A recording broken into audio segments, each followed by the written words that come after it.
Say no prayers for me, 'cause I'm exactly where I want to be.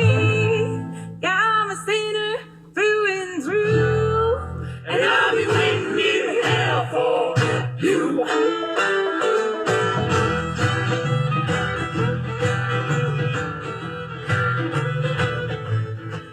Welcome to the Morbid Forest.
Hello? Hello? Is that you, Timmy? It's me, Ranger Harper here, to get you out of this sticky situation. Didn't your parents ever tell you to not play in wells, mines, and other dark divides? You never know what lurks inside. Let's hurry and get you out. We don't want the Whisper Man to find us. And better yet, don't tell me your name, because the Whisper Man is coming.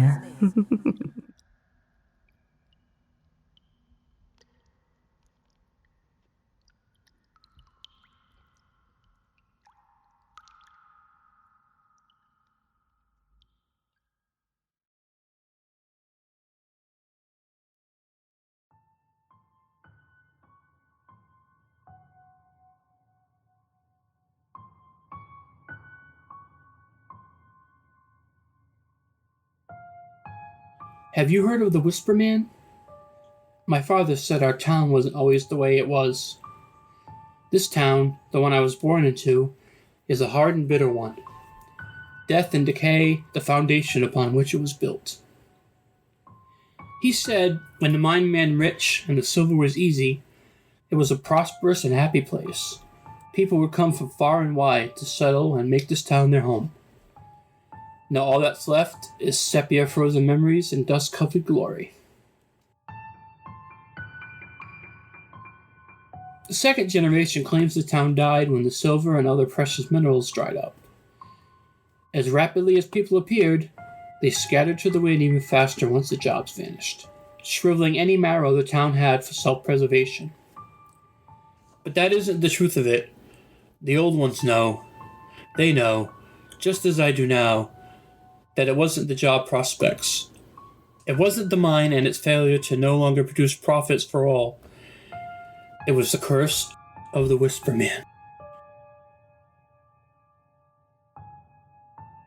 In grade school, we sang his song in the playgrounds. We teased his name on hallowed nights, but I never quite knew where it first began. I could still hear it now in the folds of my mind. Have you heard the Whisper Man? The Whisper Man. The Whisper Man. He says your name against the night. He calls you once. He calls you twice. When it's thrice, you pay the price. The Whisper Man comes tonight. Don't go down the mine at night, or the Whisper Man will give you a fright. If he catches you and learns your name, watch out, then gone and clean. If he says your name against the night, he'll call you once, he'll call you twice. Thrice when heard, he'll take a bite. The The Whisper Man comes tonight. It's strange how nursery rhymes are taught and no longer feared. To teach a child something so frightening is considered normal. Stranger still, despite the nightmares that plagued our entire class from the schoolyard jingle, not one single adult raised an issue with our teachers. Almost as if learning the song and embedding a fear of the mind was the only way they knew how to protect their children. But children grow up, they get brash, cocky, and they forget, or pretend to, about the nightmares of their childhood. And what was once a terrifying proposition slowly evolves into an act of defiance. Which is why, on a moonless night, the four of us found ourselves at the entrance to the old mine. Brave Bill, sweet Simon, devoted Daisy, and me, sensible Sam. The glue sticks, four best friends who were four foolish idiots. A treasure hunt, we said. To go in and find the hidden silver that will make us all rich. We had water, torches, some granola bars, and all the misguided immortality of youth. The mine was wider than it was deep, much of the ore sitting on the surface.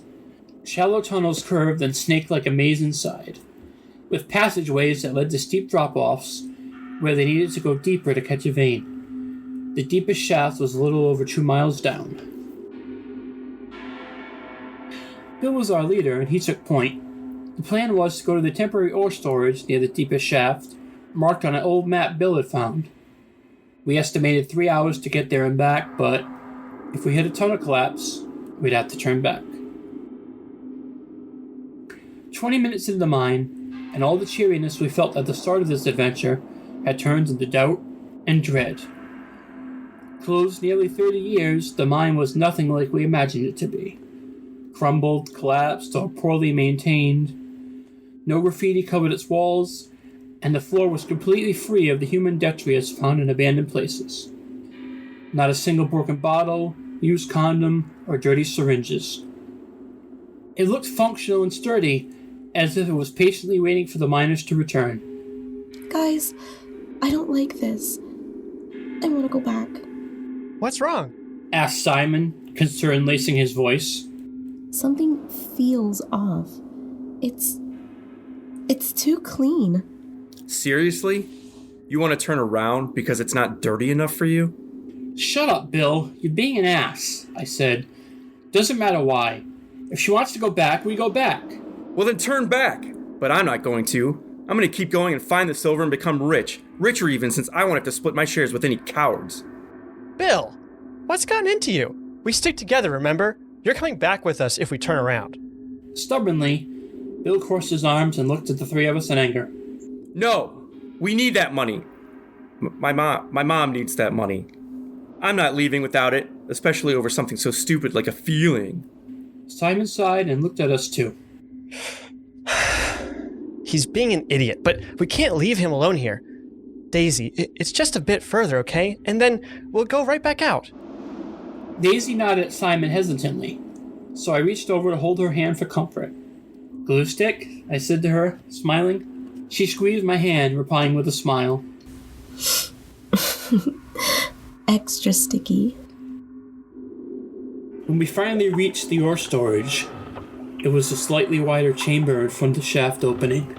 Our torches illuminated the entire disappointing area, showing a room free of boxes or mounds of silver ore. Bill's face had crumbled to rubble as we entered the chamber, and I walked over and touched his shoulder. Hey, we could come back tomorrow, try a different area. I'm sure there's something someone missed. He looked at me gratefully. Thanks, Sam. It's been tough since Dad died. I really wanted to find a way to give my mom a break, you know? I nodded understandingly. We were mirrors, Bill and I, in the parent department. Let's head back. I'm starting to feel cold. And Simon, you idiot! Get away from the shaft! Simon was looking down the pit, his face furrowed in confusion. I think there's something down there. He said, his torch barely making a dent in the darkness. Not funny, dude. No, really. Come see. The three of us edged closer to the lip of the shaft, adding our light to his own. Yet even then, it didn't illuminate anything beyond the first 2 feet. Weird. Suddenly, the abyss had closed and the shaft fluctuated. A cold draft curled from its mouth, lifting our hair and spreading goose flesh along our skins. The smell of musky minerals filled our nose as the shadows of the pit shivered slightly. Freaked out, we scrambled backwards and hurried to exit the chamber. With our backs turned to the pit, something stirred to the surface. It was the barest of whispers, but it halted us in our attempt to flee.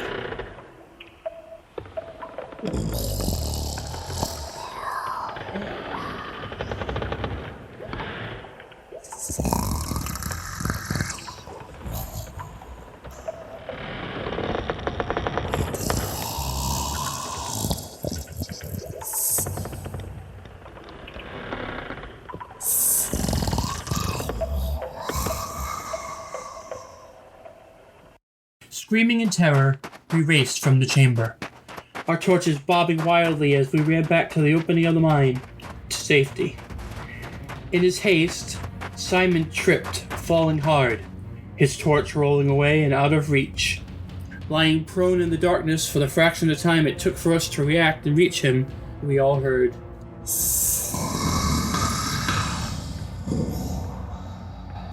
Outright terrified, we pulled him to his feet and ran.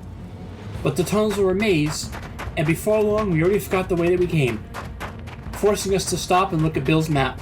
Simon and Daisy illuminated the path behind us, keeping the darkness at bay, as Bill and I examined the map. But we should have been sweeping light everywhere. From above, a whisper came.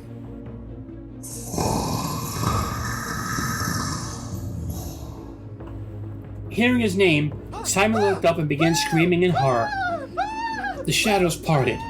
A yawning maw of blackened teeth descended down onto our friend, swallowing him into nothingness. Bill, Daisy, and I stood frozen in shock, unable to comprehend what just happened. It was Daisy's high-pitched shrill that cut through the shock of our minds, saving us. Yanking on her arm, I pulled her away from the spot Simon had stood. The three of us bounded as fast as we could until we had finally reached the mine entrance.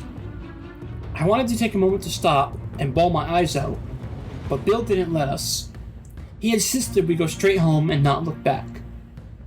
To wake up our parents and tell them what happened. Tell them that they were right, that the Whisper Man lurked in the mine still at night. And so I did. I woke my dad and told him everything. He didn't so much as utter a word. He hugged me tight, my tears staining against his nightshirt, and rubbed my back, telling me it was going to be okay. We packed up and left that same night, not saying a word to anyone. No goodbye to Bill or Daisy. If they had told their parents like I had, they were probably doing the same. My dad made a call to Simon's parents, in between stuffing clothes in his suitcases. There were cries from the other end of the line, causing me to curl in on myself. We should have turned back. Dad put what felt like 1,000 miles between us and the mine, making our new home in a city that never slept, where its constant light and noise would act as a defense against the Whisper Man. For many years it worked, and I even grew to love the city, despite its harsh edges. However, a storm came through one night in my late teens, its raging fury destroying the power grid, plunging the city into eternal darkness. I woke up in bed that night, knowing something was wrong. The feeling of cold dread festering in the pit of my soul. I didn't move, staying absolutely still, afraid to breathe. Perhaps if I didn't look into the darkness, then nothing would look back at me. But I could feel it growing colder, the scent of earth and metal clinging to my sheets. The shadows inched closer, and I pulled the covers over my head, hoping that my flimsy barrier would hold.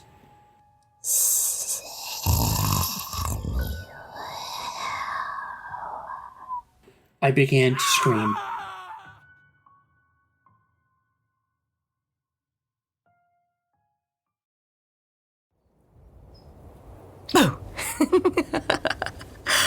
Oh Oh, I'm sorry. I didn't mean to scare you there. It's just Ranger Harper and Larry here.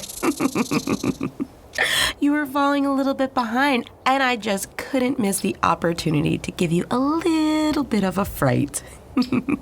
Come on, we still have a ways to go, and the forest is only going to creep in more if we stay any longer. We have to get a move on if you want me to get you to the trailhead and onto the proper path you were meant to be on. As we walk, I have one final tale to tell you.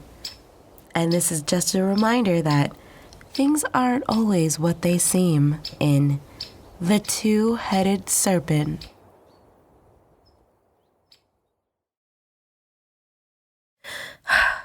It's nearly 5 o'clock. She should be back by now. I stood at the sink, my gaze frantically searching the horizon for my daughter's figure. I knew it was too soon to send her out. I just knew it. Stout pillars wrapped around my arms, callous fingers gently unfurled my white knuckles from the counter's edge. She is fine, and deep down, you know it. We've taught her more than enough. She is safe, she is negative, she will come back. Dan kissed my cheek and squeezed me, the tension still vibrating through my veins, but I relaxed outwardly. I know you're right, but I can't help but worry.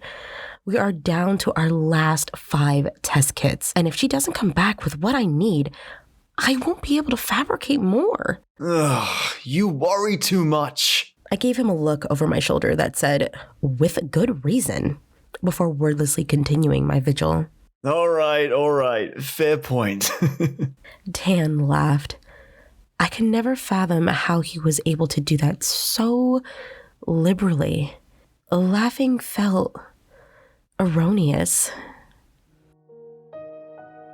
ECC-21 was the deadliest virus to strike the human race. Mother Nature was categorically through with us, thus combining not 1, not 2, but 3 viruses into one super contagion. I could hardly believe it when I first watched the virus cells dance beneath my microscope. Beautiful, in all frankness. Its common name was Apivena, named for the Greek mythological creature, the Amphisbena.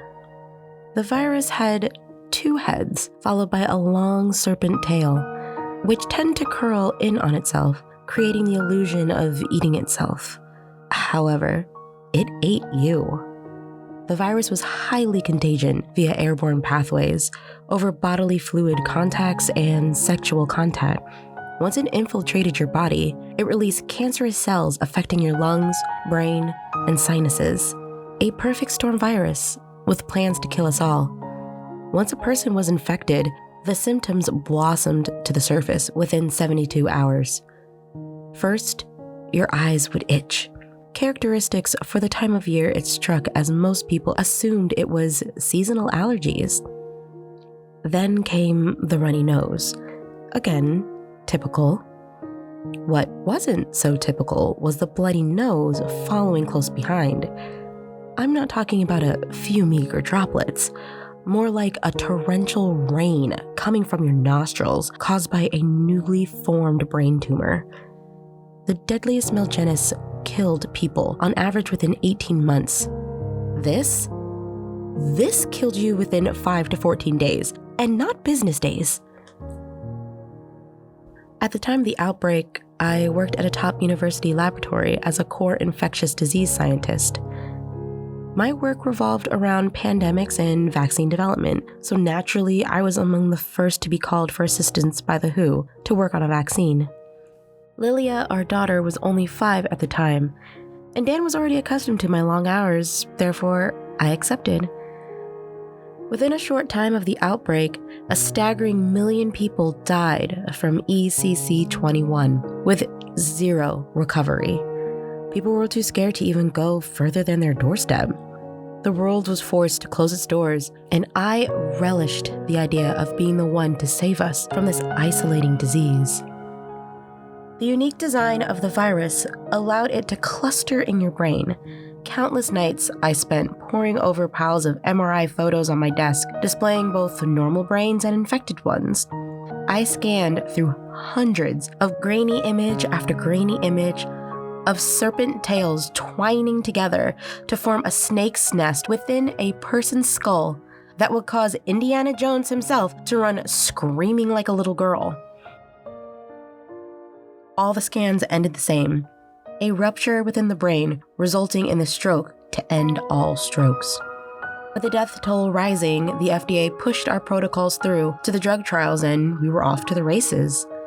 My team and I worked tirelessly, but in the end, we developed a RNA vaccine, both smart and efficient in combating ECC21. What I failed to realize was that I developed a mechanism for the virus to hide and prey on us at an accelerated rate. 6 months. 6 months is how long it took for over half the world's population to die. I still can't fully accept that I had a hand in destroying society as we know it. Hours of work wasted poring over cancer research in which doctors used stem cell vaccines in order to combat cancerous cells. By combining the virus's DNA with stem cells depicted a spike in immunoresponse and growth of T-cell count, resulting in the virus killing itself. It was the perfect solution. Unfortunately, instead of creating an optimal vaccine, I created a whole new monster. ECC22. ECC22 could lie dormant in a person and be passed on genetically.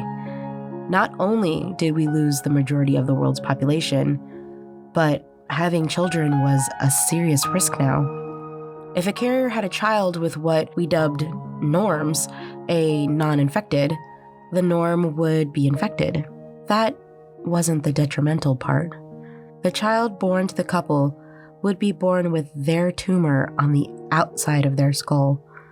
The children always went mad, majority killing their loved ones and closest friends. The infected created, more commonly referred to as ICs, eventually became unpredictably violent and crazed, like their infected born brethren.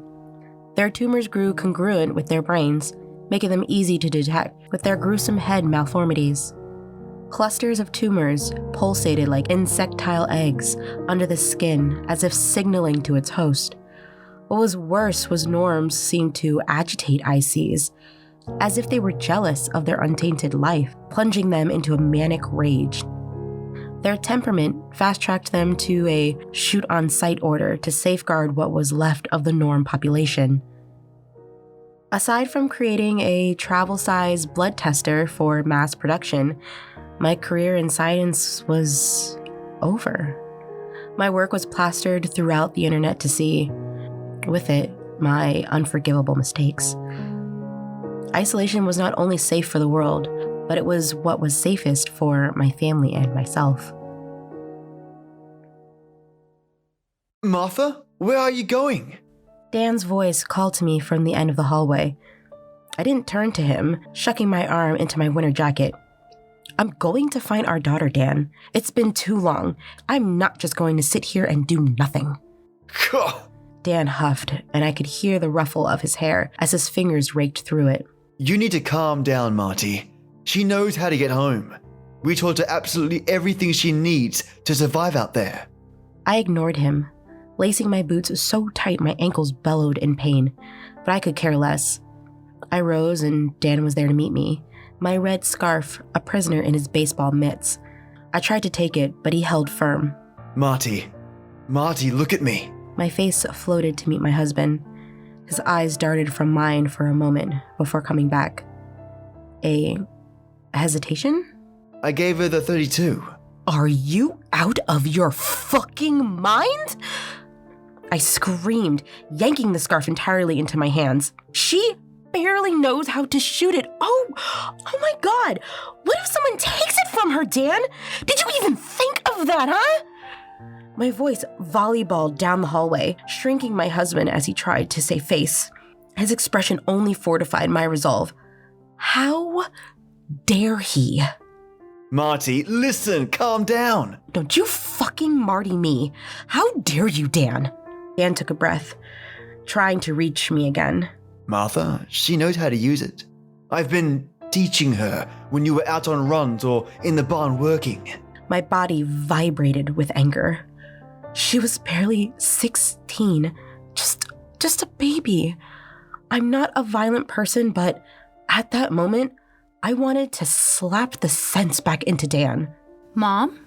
My eyes darted to the name. Lilia stood in the kitchen archway, a backpack slung haphazardly over her shoulder. A worried look marred her sweet face.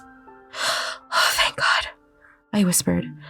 I was down the hall, wrapping her in the fiercest bear hug imaginable. Delicate hands patted my back soothingly. I'm sorry, Mom, if I worried you. Lila said in my hair. I took a breath before releasing her, looking her over to make sure she was in one piece. Why didn't you tell me your father was teaching you to use guns? Lilia rolled her eyes, stepping back to transform into my brooding teenager. I'm not a kid anymore, Mom. Plus, Dad grew up on this exact farm shooting guns, and he's managed not to blow his head off. I glared at my daughter, my mom voice at the ready. Lilia, Besides, what would you have me protect myself with? It's not like there are police anymore, or are we at the point of resorting to clubs and rocks? Lilia continued, cutting off my side of the argument. My mouth opened to retort, but was immediately derailed by Dan interjecting. We're glad you're back safe, sweetheart. Why don't you go wash up for dinner, and you can tell us about your travels? Sneaky bastard. Lilia nodded, darting towards the stairs that led to her room. My laser glare moved to fix on Dan. What? Now you have nothing to worry about. Take off your boot and jacket, and I'll set the table for dinner. With that, Dan kissed my head and left me to find my equilibrium. Lilia? I asked after 10 minutes of silent eating. Dan had indeed set the table for us, pouring me a hefty glass of his experimental wine as if that would quench my mood. We were one of the lucky ones. The farm provided us with everything we needed, and it didn't take much to get fully productive once the second wave hit. Lilia stuck a fork full of rabbit in her mouth, eyes overly interested in my newly harvested carrots. Are you going to tell us about the supply run? I continued, my voice level as to not yell at the top of my lungs. My daughter swallowed, casting a glance at her dad before answering. It went fine, Mom. There was no trouble, and the directions you gave me were easy enough. Found everything on the list. Fine? What took you so long then, if everything was fine? I punctuated the word, and Lilia winced. I knew it. Now it was time for mom voice. What happened? Lilia still wouldn't look at me. My stomach flipped. What if she came in contact with an IC? Shit. I felt the rabbit hopping back up my throat as I waited for my daughter to tell us what happened. Finally, Lilia took a deep breath, Crystal Lakes shimmering back at me. I had to take the long way, through the backwoods and past the barn. That's why I came through the back door. Lilia's voice started strong, but ended soft and fast, the words flowing out of her too quickly. I didn't interject, even though every hair on my body stood on end. I didn't want to run the risk that they were ICs, so I took the hidden path Dad made a few years back. It really needs to be cleared, Dad. It was overgrown and difficult to navigate. How many were there? 4. But they didn't see me. I made sure of it. I waited until they passed, and even a while after before fully covering up the path entrance. Lilia's voice rose and fell with nervous energy. She stopped eating, the ordeal finally taking its toll. I wiped my mouth with my napkin and then went to my daughter. I bent and wrapped her in my protective arms, where I knew she was safe. My brave girl. Her hands wrapped around my arms, hugging me back. I'm really sorry I made you guys worry. I promise it won't happen again. Oh, she was right about that. She would not be going out again. I knew Lilia didn't remember much about the beginning of the epidemic. Before, there was nothing for her to miss of our city life. Yet another blow to my ego. My vaccine had taken not only my daughter's future, but our city's home. We were fortunate to have the farmhouse left to us by Dan's parents. It stood on 10 acres with a backup generator, irrigation system, working equipment, livestock, and vegetation. Their passing was a year prior, and we had yet to do anything but maintain the property. When the second wave of the virus hit, the world set itself on fire. Riots, hysteric killings, most governments collapsing under the backlash. Worst of all was the priceless bounty on my head. So, if you had the means, or in most cases the ammunition, people exiled themselves to some remote corner of the planet and hunkered down. It was hard leaving the home we had built together. I was never a country type of person. I enjoyed having neighbors and the hustle of daily city life. The thought of isolation went against everything in my nature. But I buried my anxiety of solitary life along with my guilt. Besides, most of our friends and family either died from the virus or by a stranger's hand. I may have damned the world, but I would be damned if I allowed it to harm Lilia. I remember the color of the sky the day it all went to shit. It was that moment just before dusk when the eastern sky cast a hazy purple blanket over the wheat fields. The sun was beginning to wane behind the barn, the white hot star setting the structure aglow in an angelic halo. Clouds danced carelessly on a periwinkle stage. It was my favorite time of day. It signaled our success, a tick mark on another day survived. I was adding ingredients to my travel tester in the kitchen when I realized I left my pipettes and miniature scale in the barn. Sighing, I moved through the back door, my feet squeaking on the steps on the descent, and headed towards the barn. Lilia was reading a book in the tall grass, her legs swinging casually like a pendulum behind her. I smiled as I went by. "I told you it was good," I called, eyeing the battered cover of Pride and Prejudice. She beamed.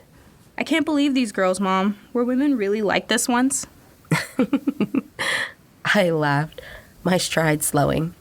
Believe it or not, yes. She frowned as I continued to chuckle, resuming my pace. Mom, where you going? To the barn, I called over my shoulder. I left a few things I need for the test kit. The grass rustled behind me, and soon Lilia was next to me, out of breath. I can get them for you. Oh, that's sweet, honey, but I could really use the stretch. I'll come with you then. Lilia's voice rose an octave as she put an arm around my waist.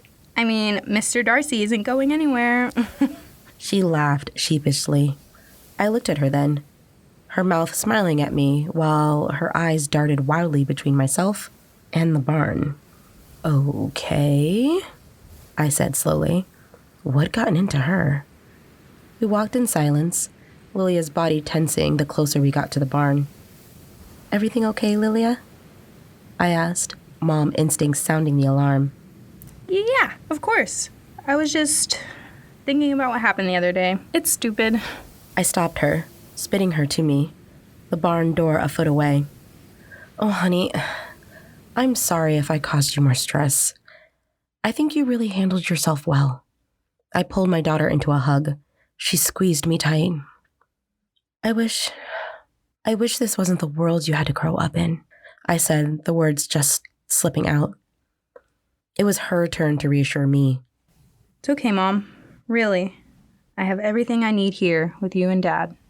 She looked down, her small feet moving pebbles before looking back at me. Mom, I have to... Well, isn't this just the epitome of a perfect mother-daughter moment? A male voice chortled behind us. I froze, instinctively whirling and throwing Lilia behind me.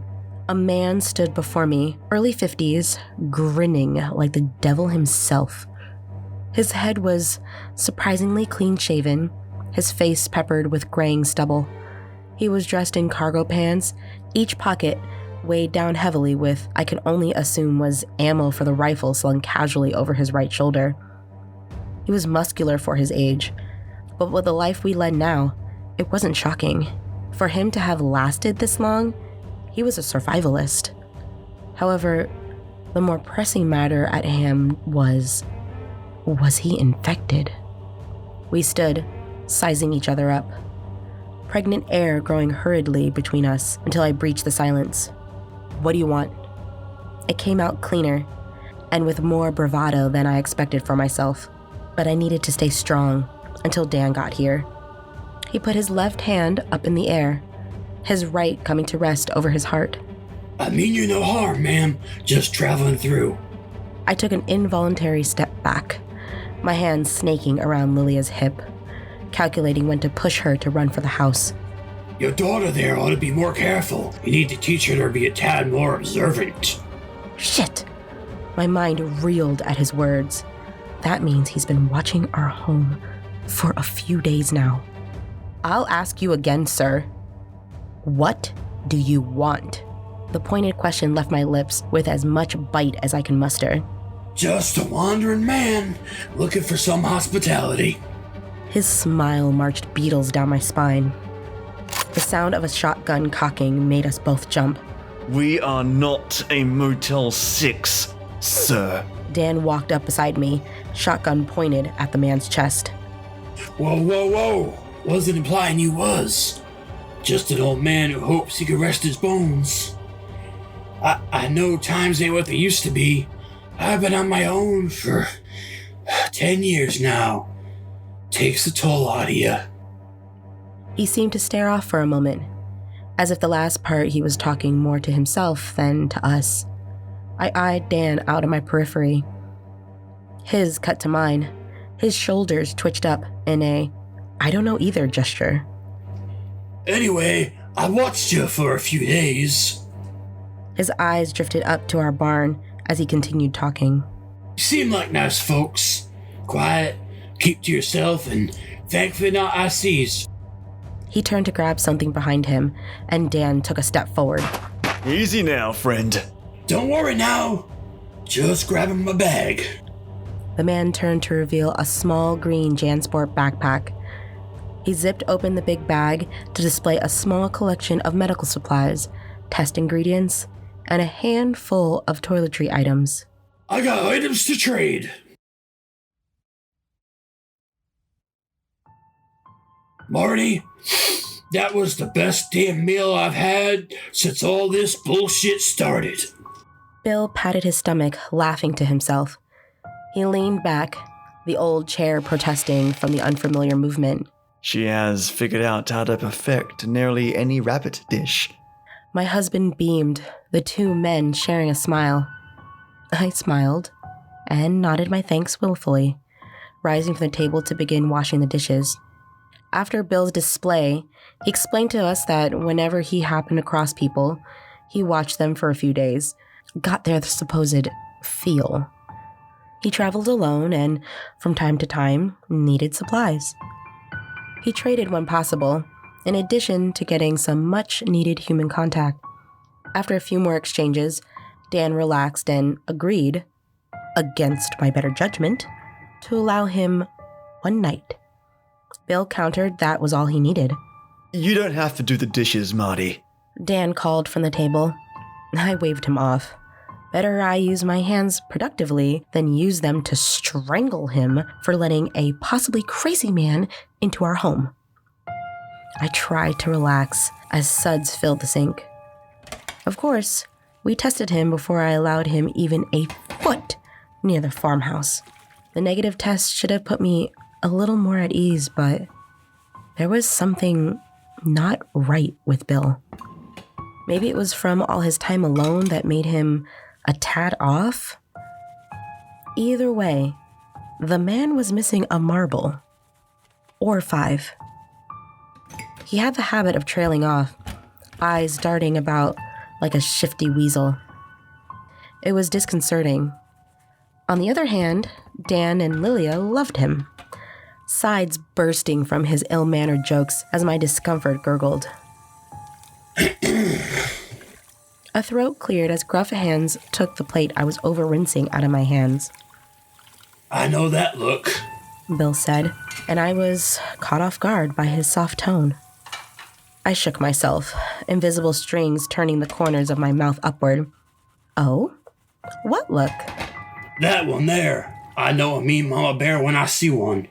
See more than a few in my time, both furry and human. And I gotta tell you, I wouldn't pit my worst enemy against one. I laughed. And why is that? He paused, all seriousness clouding his eyes. Because they would do anything for their cubs. I ain't stupid enough to get in between that. I stared at him for a moment before handing him another plate to dry. After a beat, I broke the silence. Sounds like smart advice.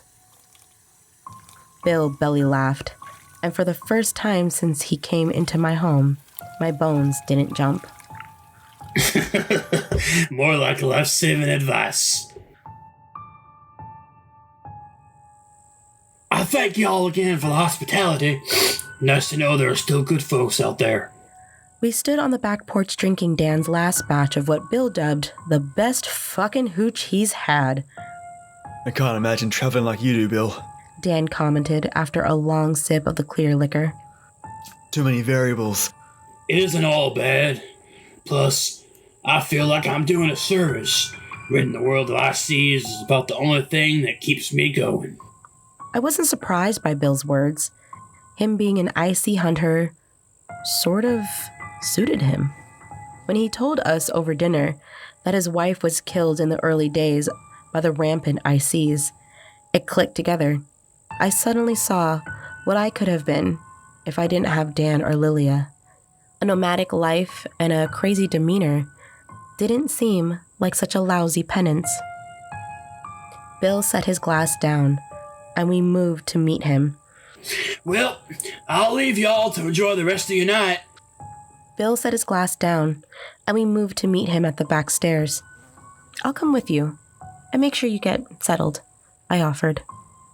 We agreed to let Bill use the barn for his stay, an idea of his own offering, as he wouldn't even let a stranger in his own home based on faith alone. His words. It's no trouble. I can make do.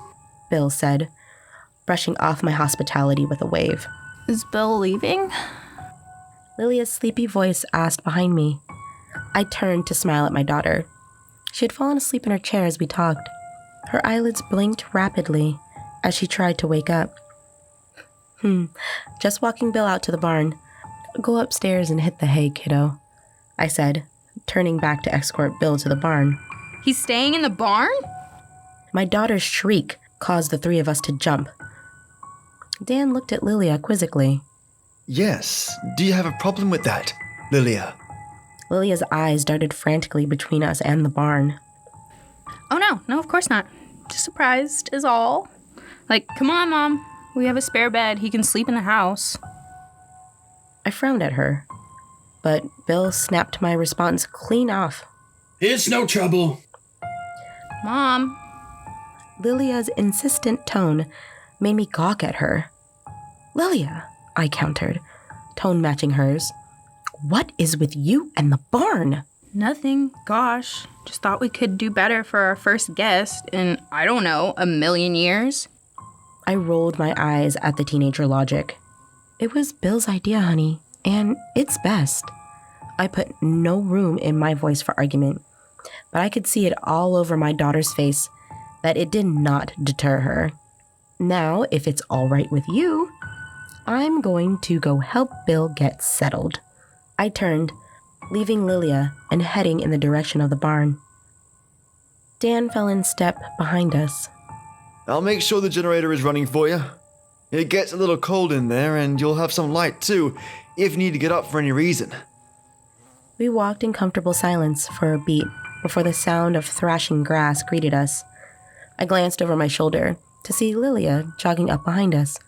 Her eyes were as big as saucers, but she said nothing. The barn door was 10 feet in front of us before Lilia burst into nervous chatter, her voice ringing loud against the quiet night air. You sure he can't stay in the house? Lilia, seriously, you're being rude, I snapped. Mom, you're the one being rude. She countered, her chest puffing out in a mock strength. I rolled my eyes, This kid. Dan ignored our bickering, yanking open the door, his voice smooth as he was telling Bill about the renovations we did on the barn to turn into a working office and an extra sleeping quarters. Dad, wait! Lilia shouted, but the barn door was already fully open before the words left her lips. My eyes fixed on the inside, and my mind screaming. A young man was desperately trying to open the back window of the barn. There were a few dishes piled on the unused workbench. Tangled sheets lay in a heap next to the cot that I sometimes used when I worked too late in the barn. He was about Lilia's age, or maybe 5 years older. A large, filthy beanie sat snugly on his head. Bill's gun was already raised at the young man's chest. All previous jovialness eradicated from his face. I can explain. Lilia stammered before bolting between us. Lilia, don't! I cried, fingers failing to snag her before she darted out of reach. She stopped halfway between us and the boy, arms outstretched, blocking Bill's target. Lilia! Listen, you guys, listen. I didn't want you to find out this way. Find out what? I shrieked. That you were hiding someone in our barn without telling us? I couldn't believe this. How could you be so careless? The full impact of the scene hit me in the gut. My daughter had willingly brought someone into our home. You can trust him. He's a good person. He just needed a place to stay. Lilia rushed, the omission tumbling from her lips. I was gonna tell you, I swear, I just didn't know how. She continued as the boy snuck closer to her, making sure to keep his body protectively behind her. Bill cocked his gun. Don't take another step, pretty boy. He was injured. He needed a place to stay. I swear, that's all. He's a good person. Lilia stammered on, attempting to abate our concern. Lilia, you know nothing about whether he is a good person or not, I shrilled. To his credit, the boy said nothing. His eyes shifted lazily between the three of us. He was close enough to reach out and touch my daughter, and my body screamed as a wicked smile flashed across his face. Before I had time to react, the boy had his hands around Lilia, her body jerking against him, steel arms around her middle and chest. Now, everyone just calm down. His voice hissed from his lips, hoarse and clinical. His eyes had jumped from uncertain to calculating in a matter of moments. Lilia's body stiffened, and that was all I needed to shove my fear down. Get your hands off my daughter, I growled. The men flanked me, Bill taking small steps towards the two. The interloper turned his attention toward the man with the gun, thrusting Lilia's body in front of his own. The coward. Easy there, old man. Don't want to hurt the pretty little thing. Jake, what are you doing? Lilia asked, voice shaking. What I should have done when I first saw you, taking you with me. Now, look what you've done. Made things complicated. You are not taking her anywhere. I beg to differ, lady. That's when I saw it. The crazed look in his eyes that I recognized anywhere. Those manic eyes only belonged to ICs. Some were able to hide their crazy easier than others. And he clearly tricked my daughter into believing he was a norm. Like hell you are. Lilia said before all hell broke loose. Lilia raised her foot and stomped down hard, grinding her heel into his instep. He howled in surprise before her hands came up to claw his arm and eyes. We closed in, ready to pull our daughter free from this monster. Lilia's hands reached up in their struggle, fingers snagging on the material of the beanie and ripping it off of his head. The boy screamed, arms pushing Lilia to the ground in favor of covering his head. I wish I hadn't seen it. Jake's malformed head pulsated rhythmically behind his calloused fingers. Furious ridges rose and sloped to form ill-shaped moguls along his skull. Each one translucent, but not unoccupied. Golf ball tumors slept in each sanguineous sac, forming a lazy crown on his head.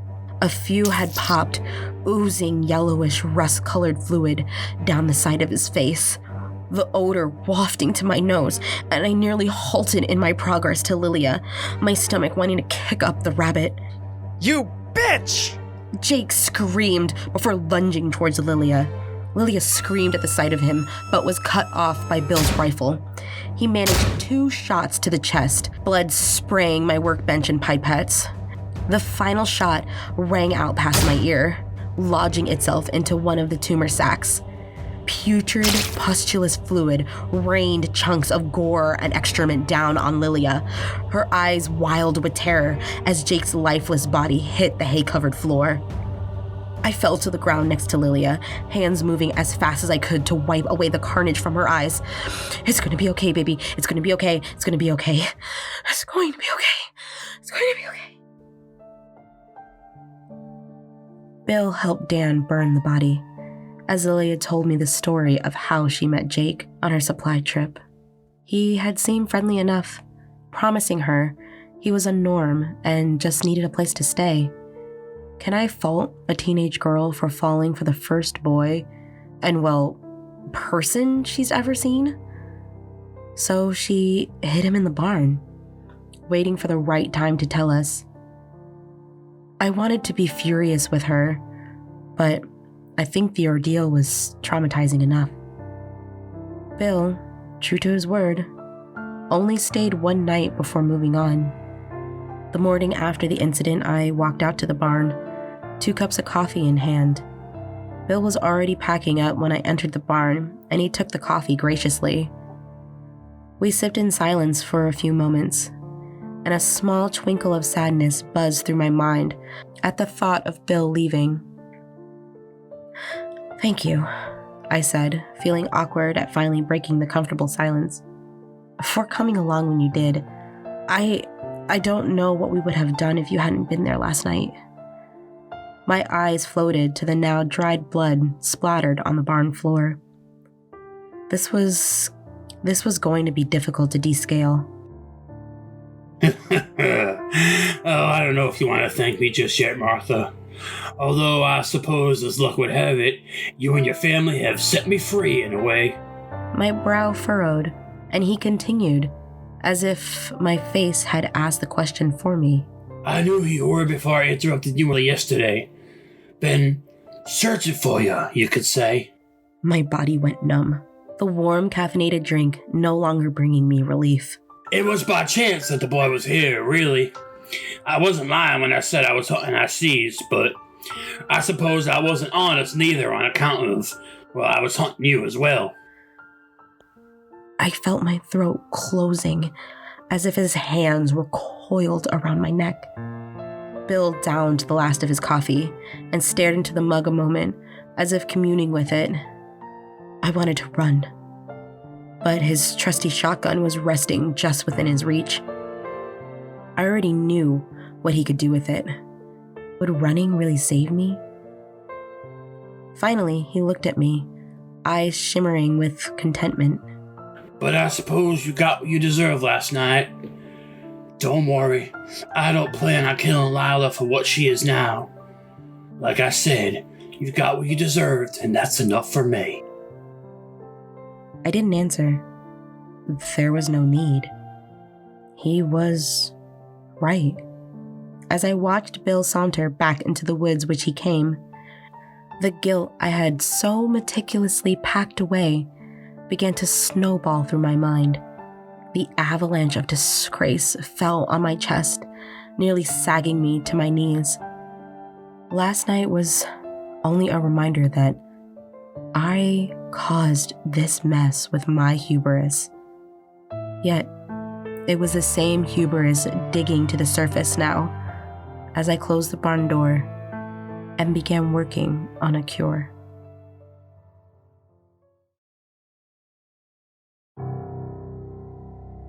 This has been a Morbid Forest production. On this week's double feature season finale, you've heard The Whisper Man, written by Sean Moreau, with performances by Sean Moreau as Sam, Naomi Richards as Daisy and the Whisper Man, Eric Stevens as Bill from the File Under Entertainment podcast, and Joey as Simon from the Affable Chat podcast, and our extra special guest from the No Sleep podcast, Nicole Goodnight, bringing you the Whisper Man rhyme. Need something to fill your Tuesdays as we take a little break? Check out File Under Entertainment, a podcast by friends of the show, Eric and Dylan, where they cover movies in an alphabetical approach. Season 2 will cover music and movies, and if you are a musician interested in promoting your work, email the guys at fileunderpod@gmail.com. You can find their podcast on Spotify, and I've linked them in the show notes. Our second story tonight was titled The Two-Headed Serpent, written by Naomi Richards, with performances by Naomi Richards as Marty, Simon as Dan, host of the Stories, Fables, and Ghastly Tales podcast, Emily Fletcher as Lilia, Sean Moreau as Bill, and Joey of the Affable Chat podcast as Jake. And here's another podcast rec for all my travelers. Affable Chat is a movie podcast that focuses on deep conversations with friendly vibes. Scroll through their library and be transported to a world of film analysis every week. You can find them on Apple Podcast and SoundCloud, and also find all of their links in the show notes. And I would be very remiss if I didn't mention the Stories, Fables, and Ghastly Tales podcast. With over 600 storytelling episodes 3 times a week, brought to you by your favorite Aussie, you'll get everything from no sleep stories, creepypastas, true crime, and more. I've linked his website in our show notes, and you can find him everywhere podcasts are available. So Apple Podcasts, Spotify, Google Play, just everything. Sean and I can't thank these amazing individuals enough for lending their voices to our fledgling show. The podcast community has been overwhelmingly supportive, and I can't wait to build our friendship and the community with everyone involved. Thank you so very much. You don't know how much I appreciate you guys. And an extra special thank you goes out to all my travelers. Without you, there'd be no show. As I said, this is the end of season 1. But don't worry, season 2 is in the works. And while you wait, we'll be throwing some mini episodes at you to tie you over as you wait. And I also have a very awesome announcement for all my travelers. We finally launched our merch. Woo woo. It's so exciting. So you can head over to redbubble.com and you can search Morbid Forest 21. Our shop has everything from shirts to hats to stickers to magnets to everything your heart's desire with our awesome creepy logo on it. And so go ahead and check out all that fun merch for you guys that we've set up. Want to help us keep the lights on? Head over to patreon.com/themorbidforest. You'll find 2 different tiers between Baby Monster and Scout to help us further the podcast along, as well as get shoutouts, discounts on merch, blooper reels, and bonus content. You'll also be able to connect with us a little bit more over on Patreon. Want to write us a little love note or aspiring voice actor? Email us at themorbidforest@gmail.com. And once again, guys, thank you so much for starting out this journey with us. We really can't wait to show you what we have next in store. And with that, until next time, travelers, I'll see you soon in the Morbid Forest.